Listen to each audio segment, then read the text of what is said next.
Coucou tout le monde, c'est Nat, j'espère que vous allez bien. Alors je vous retrouve pour une petite review d'un tarot qui est très connu et qui s'appelle le tarot des vampires, qui a été fait par Yann Daniels.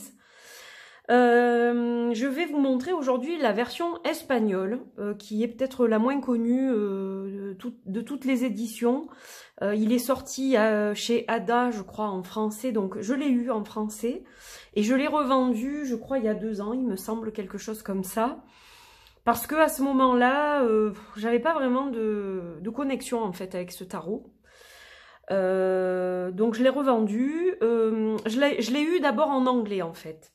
Je crois. En premier, je l'ai eu en anglais. Je m'en suis séparée. Puis je me suis dit, il est en français. Est-ce que je le prends? Est-ce que je le prends pas? Et finalement, je l'ai eu. Voilà. Je crois qu'on me l'avait offert, il me semble. Donc je l'ai eu. Je m'en suis séparée. Je l'ai re-eu. Je l'ai revendu. Et puis récemment, j'ai une de mes abonnées et clientes qui l'a trouvé en français et qui l'avait en version espagnole, mais neuf. Elle ne l'avait jamais ouvert parce qu'il était en espagnol. Et en fait, là, elle avait le budget pour l'acheter en français. Elle l'a trouvé, donc elle l'a acheté en français. Elle a décidé de m'offrir la version espagnole. Donc, c'est un cadeau. Déjà, évidemment, on prend les cadeaux, hein, ça c'est sûr. Ça fait toujours plaisir d'avoir des cadeaux. Et je me suis dit, bah, c'est peut-être le moment de l'avoir. Parce que j'en parle beaucoup en ce moment avec un de mes amis qui est fan de ce tarot, qui se reconnaîtra, n'est-ce pas? Et je me suis dit, peut-être qu'il est temps que tu accueilles ce tarot et que tu lui accordes peut-être un peu plus de temps. Et donc, c'est ce que j'ai décidé de faire. Donc, je l'ai ouvert. Et quand je l'ai ouvert, il s'est passé un truc qui s'était pas passé jusque-là. Donc, le tarot des vampires de Yann Daniels, El Tarot de los Vampiros. Aux Ediciones Obelisco. J'ai un très mauvais accent, je ne parle pas espagnol. Pourtant, j'ai vécu en Californie. Mais bon, voilà. Alors, il est très spécial dans ce format-là. Déjà, j'aime beaucoup le format, j'aime beaucoup la couverture qui est différente de la couverture française. Et en fait, ce que j'ai remarqué tout de suite, et c'est pour ça que ma cliente me l'a offert à la base, c'est qu'elle a vu ça. Et ça, c'est mon emblème. C'est le papillon, le sphinx tête de mort. Et quand elle a vu ça, elle a dit « Ouh là là, il faut que je l'envoie à Nat ». Donc c'est ce qu'elle a fait. J'en ai partout des sphinx tête de mort. Bientôt, je l'aurai ailleurs aussi.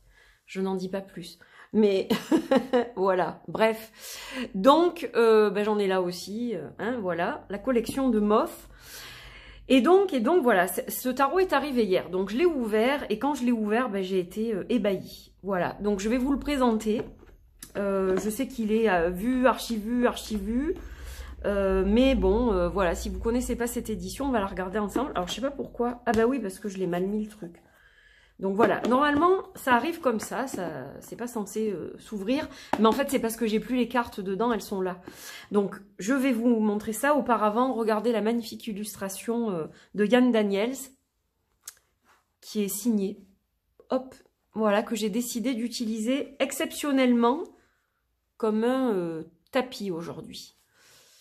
Voilà, pour rendre hommage à ce bel artiste. Alors, donc, cette boîte, elle arrive comme ça, elle s'ouvre comme ça, donc ça, j'aime beaucoup. On a un livre, format plutôt carré, presque carré, je dirais. Donc ça, je vais vous le montrer dans 2 petites secondes. Et donc, on a ce petit, je sais pas comment on peut appeler ça, ce petit encart en carton là, où vous pouvez ranger vos cartes. Moi, j'ai décidé de les mettre dans un pochon parce que c'était plus pratique. Voilà, donc la boîte est très jolie, elle est vernie. Je vais pas vous lire ce qu'il est marqué au dos, je ne parle pas espagnol. Je le lis, je le comprends, mais je le parle pas. Parce que j'ai quand même vécu en Californie quelques années, donc du coup je le parle quand même un petit peu. Enfin, je le comprends, je le parle pas, mais je le comprends, je peux dire quelques bricoles. Voilà, donc ça c'est le côté de la boîte. La boîte est vraiment très très belle, quoi. Donc ça déjà, moi je dis, je valide la boîte. La boîte validée. Le livre, bien que je ne maîtrise pas complètement la langue, il est très très fourni. Donc si vous parlez l'espagnol, là vous allez être servi, hein. Voilà, c'est un bon moyen d'avoir ce tarot à un prix tout à fait correct, a priori.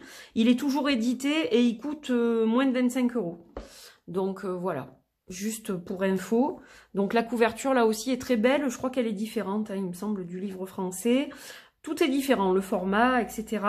Et j'aime beaucoup la police d'écriture et tout ça. Enfin, je le trouve vraiment très très chouette, le bouquin. Bon, après, je vais être honnête, je vais pas travailler avec le bouquin forcément. Je l'ai lu, le livre, parce que je l'ai eu en français. Donc, je l'ai déjà lu dans son entité au moins 2 fois. Je pense que des bribes de souvenirs vont me revenir. Et puis, surtout, je le lis quand même à peu près l'espagnol. Donc, je pense que quand j'ai envie de lire quelque chose sur une carte, j'irai voir et je lirai en espagnol. Voilà, tout simplement. Ça me dérange pas plus que ça, en fait. Donc, voilà. Je n'ai plus la version américaine non plus. Donc aujourd'hui, bah, je n'ai que celui-ci et je remercie beaucoup mon abonnée et cliente qui m'a offert ce magnifique jeu. Voilà, merci, merci, merci 1000 fois parce que ça me touche beaucoup et ça me fait un très joli cadeau. Alors du coup, j'ai récupéré mon pochon de l'oracle d'Halloween et je l'ai mis là-dedans. Voilà, j'ai mis mes cartes dans ce pochon parce que ça fait très vampire justement. Je sais plus pour quel jeu ça avait été fait, ça. Mais en tout cas, je me suis dit que ça allait parfaitement bien. Et du coup, voilà, j'ai décidé de recycler ce pochon. Et Halloween aura un autre pochon, du coup. Et donc, bon, je passe pas trop de temps sur le livre, je vous dis, parce qu'il n'est pas dans une langue que je maîtrise trop. Mais je vais vous parler des cartes. Et là... bah, il me faut un tarot, Rider ou quelque chose pour vous montrer la taille en fait. Parce que sinon ça va pas vous parler. Qu'est-ce que je vais prendre? Je sais pas si c'est un format très classique, mais bon. Déjà, avec des cartes de tarot de ce format, ça c'est le... Je sais plus, le Radiant Wise Tarot, je crois. Et vous voyez... les cartes sont quand même beaucoup plus grandes. Hein. Donc, moi qui ai eu le format français et américain entre les mains, je peux vous dire que les cartes sont nettement plus grandes, quoi. Alors, j'ai pas pour comparer, mais si on compare à un Rider qui est déjà de bonne taille, hein, je pense que c'est un peu au-dessus des tailles standards, ça. Et du coup, où c'est la taille standard, mais vous voyez, rien que par rapport à une taille standard, vous avez quand même une sacrée différence, là. Hein. Donc c'est sympa au niveau de la taille. Alors, au niveau de la qualité, on va parler de ça. Je vais être très honnête. C'est vrai qu'elles sont un peu fines. Je vais pas vous dire le contraire. Mais elles sont pas non plus, elles vont pas se plier en deux. Hein, faut pas exagérer non plus. Donc, c'est pas tellement la finesse qui me gêne en fait. Parce que pour moi, elles sont pas si fines que ça. Si je compare à ça, oui, elles sont un peu plus fines. Mais c'est surtout qu'elles ne sont pas glacées. Elles ont un fini plutôt mat, légèrement brillant, mais c'est pas un fini glossy. Il n'y a pas vraiment de vernis dessus. Et en fait, c'est surtout ça le problème, parce qu'elles vont s'abîmer très vite. Vous voyez, je l'ai reçu hier, il était neuf. Hein, donc. Et effectivement, il faut faire attention, elles sont assez fragiles. Bon, maintenant, c'est vrai qu'au niveau de la taille, moi, je trouve qu'elles sont quand même bien mieux au niveau de la grandeur, quoi. Après, au niveau de la qualité, on n'a pas de papier brillant, mais moi, ça ne me gêne pas parce que je le trouvais très brillant, justement, ce tarot. Et c'est ça aussi qui m'a gênée, je crois, au départ. C'est que ça brillait beaucoup. Et du coup, là, le fait que ça brille moins, déjà, je préfère. Et honnêtement, la taille me convient mieux. Maintenant, voilà, bon, elles sont pas très épaisses. Donc, on peut les manipuler facilement. Mais il faut faire attention parce que c'est pas... Voilà, c'est pas un carton qui va avoir une durée de vie exceptionnelle. Bon, après, voilà, hein, ça fait quand même un bon paquet. Le dos, donc, est magnifique. Voilà, avec la rose rouge, très, très connue. Et donc, on va regarder les cartes ensemble. Et franchement, elles sont magnifiques. Ben, c'est vrai qu'elles brillent pas. Et personnellement, je trouve ça quand même plutôt agréable parce que, je vous dis, la brillance sur les cartes ne me gêne pas. Mais dans ce tarot particulièrement, comme il est sombre, ça brillait beaucoup. Et c'est vrai que ça me gênait. Ça a été une des gênes, je pense. Et peut-être c'est ça qui a fait que j'adhérais pas à ce moment-là. Et là, elles me conviennent très bien, malgré leur fragilité. Voilà, après, Ça s'explique pas, hein, je pense. Donc là, on a le fou, dans toute sa splendeur, je dirais. Le magicien, magnifique. Alors, c'est un tarot qui est très sombre, hein, vu la thématique, mais je trouve quand même qu'il a une certaine lumière, moi. Je le trouve vraiment très beau, esthétiquement parlant. L'impératrice, Yann Daniel, ça a vraiment... l'empereur est magnifique. Il a vraiment un talent, voilà, très beau. C'est très beau ce qu'il fait. Les amants, les amoureux, avec mon papillon, s'il vous plaît. Le chariot, la justice.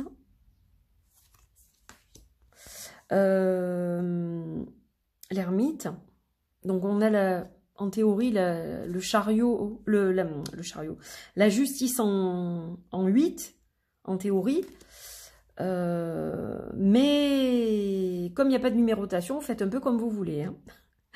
L'ermite, la roue de fortune, la force. La force, donc, qui est en 11, mais je vous dis, vous faites un peu comme vous voulez. Et moi, je vais les inverser parce que je suis plus sur un système de Rider-Waite. Voilà. Donc, là, on a le pendu. Elle est très particulière, celle-ci. La mort. La tempérance. Donc, je vais l'interpréter sans le livre. Le diable. Intuitif et avec les connaissances que j'ai sur le tarot, comme un tarot normal. La tour, l'étoile, la lune, le soleil. Alors, celle-ci porte à confusion parce qu'on pourrait presque la confondre avec la carte des amoureux ou une carte du 2 des coupes, par exemple. Mais moi, je la trouve magnifique, quoi. C'est vraiment une très très belle carte du soleil. Voilà. Elle est sublime. Le jugement, le monde. Alors ensuite, au niveau des suites, je vais vous montrer vite fait comme ça. Oups, je suis allée trop loin. Donc ça, ce sont les majeurs. Je vais juste vous montrer vite fait comme ça. Voilà, les 4 suites qu'on va regarder en détail. Et voilà, c'est au niveau des coloris, j'adore. Donc, on a d'abord les bâtons. Donc là, vous pouvez déjà regarder les 4 as. Je pense que vous les avez tous à peu près dans le champ de vision. Voilà, donc magnifique. Et donc, pour les bâtons, on va avoir plutôt du rouge, du orange, du orangé. Pour les coupes, on va avoir du vert. Du vert... couleur, voilà, plutôt des teintes de vert et de beige. Pour les épées, on va avoir du violet, mais pas que. Vous voyez, c'est un petit peu mélangé. Et puis, pour, je vous dis des bêtises, pour les pentacles, pardon. Les pentacles, on a du violet, mais ensuite, on a quand même des couleurs assez terre, vous voyez. Là, ce sont les roses qui sont violettes, mais sinon... couleur assez terre, assez terrienne, du brun plutôt. Et les épées, donc, là, on a plutôt couleur or, un peu, voilà. Donc, on y va avec les bâtons, tout d'abord. Donc, l'as avec la croix, le 2, le 3, le 4. Alors, il est peut-être pas évident pour les débutants, hein, celui-là, quand même. Le 5, le 6, les bâtons, le 7. Il est particulier au niveau de l'interprétation, mais le livre est génial. Donc, si vous l'avez en français, lisez le bouquin parce que le bouquin est vraiment très bien. En anglais, si vous êtes un petit peu fortiche en anglais aussi, vous pourrez y accéder, ou en espagnol. Parce que le bouquin est quand même très bien. Mais après, il peut s'interpréter comme un tarot tout à fait classique, quand on connaît le tarot et avec ce qu'on va recevoir en canalisation, ce que nous provoquent les images au niveau intuitif, au niveau du ressenti. Là, nous avons les coupes. Magnifique aussi. Alors, le 3 de coupe, elle me fait penser à une triangulaire. Là, je suis moins dans l'esprit de fête et plus dans l'esprit d'une tierce personne dans un couple, bizarrement. C'est ma façon de voir les choses, hein, encore une fois. Ça n'engage que moi. Mais bon, c'est pour ça, on peut avoir aussi des divergences d'interprétation selon comment on va le voir, quoi. Mais je trouve ça intéressant, là, on a Médusa, hein. Le 8. Oh, celle-là, elle est magnifique aussi, le 9. On a quand même pas mal de couples. Il est pas mal pour les tirages sentimentaux, je pense, celui-ci. Alors, les cartes de cour. Là, on a la fille, le prince, je ne l'ai pas forcément dit pour les autres, la reine et le roi. Donc, la fille correspondant au page, le prince au chevalier, la reine à la reine, et El Senior au roi. Voilà. Donc là, nous avons les épées. Je trouve que c'est un tarot qui va très bien aller avec l'oracle de Victoria Frances. Je pense que les deux ensemble s'accordent très bien. Après, ça s'accorde évidemment très bien avec l'oracle qu'avait fait Yann Daniels, que j'ai soutenu sur Kickstarter, mais que je n'ai plus non plus. Je m'en suis séparée en même temps que le tarot, parce que j'arrivais pas à me connecter non plus. Voilà, ça s'explique pas. Mais par contre, il est vraiment très beau celui-ci. Je pense qu'au niveau tarot des vampires, je pense que celui-là, c'est vraiment le plus beau esthétiquement, hein. L'as de crâne. Donc l'as de crâne, les craneos, qui sont les pentacles. Le 2, le 3. Alors, ça peut porter à confusion aussi. Le crâne étant lié à la tête, on pourrait penser que ce sont les épées qui sont reliées au mental, mais non. Voilà, il y a quelques petites bricoles qui peuvent porter à confusion. C'est pour ça que je vous dis, pour un débutant, pour moi, ça colle pas. Par contre, un débutant avec le livre, excellent livre qui accompagne, ça peut être un bel apprentissage, hein, tout de même. Mais voilà, juste qu'avec les cartes, je pense qu'il est assez complexe. C'est mon avis, encore une fois. Puis la thématique étant spéciale, ouais, ça va pas être peut-être évident pour tout le monde. Magnifique. Il est très très beau. Donc je suis vraiment très heureuse d'accueillir ce tarot. Et encore une fois, je vous dis, très heureuse par rapport à la taille des cartes. Moi, en fait, c'est ça qui m'a le plus plu. Bon, déjà, la boîte me plaît beaucoup. Elle me plaît peut-être plus que la boîte originale parce que j'aime bien le format. Le coffret est moins gros, en fait. On a un coffret moins gros, donc ça, j'apprécie. J'aime bien le format du livre. J'aimerais beaucoup une version française comme ça, je vous le dis, hein. Franchement, ça serait top avec des cartes grandes comme ça et d'un peu meilleure qualité. Avis aux éditeurs, je ne sais pas. Mais je pense que ça pourrait être sympa et voilà. Je sais qu'il y a beaucoup de gens qui voudraient se procurer ce tarot en français. Malheureusement, il n'est plus dispo. Voilà mes amis, j'étais ravie de partager ce magnifique tarot. Vraiment, ce que je kiffe le plus, c'est la taille des cartes. Après, je ferai quand même attention pour pas trop les abîmer. Éventuellement, je me demande si je vais pas leur faire un bord noir. Ça se verra peut-être moins si elles s'abîment du coup. Je ne sais pas encore. Ou rouge, pourquoi pas d'ailleurs, puisqu'on est dans la thématique des vampires. Why not? Donc voilà, j'étais ravie en tout cas de partager... ce bel ouvrage. Merci à la personne qui me l'a offert, encore une fois. Merci beaucoup de me l'avoir envoyé. Voilà, ça me touche beaucoup et ça me fait très plaisir. Et puis, eh bien, écoutez, portez-vous bien, passez un bon week-end. Je vous fais de gros bisous et on se retrouve prochainement. Merci d'avoir regardé cette vidéo. N'oubliez pas, avant de partir, de mettre un petit pouce en l'air, un petit like, de commenter, de partager, si le cœur vous en dit, de vous abonner à la chaîne si ce n'est pas fait. Vous serez les bienvenus. Et je vous embrasse fort. Je vous dis à très vite pour de nouvelles aventures. À bientôt. Bye bye.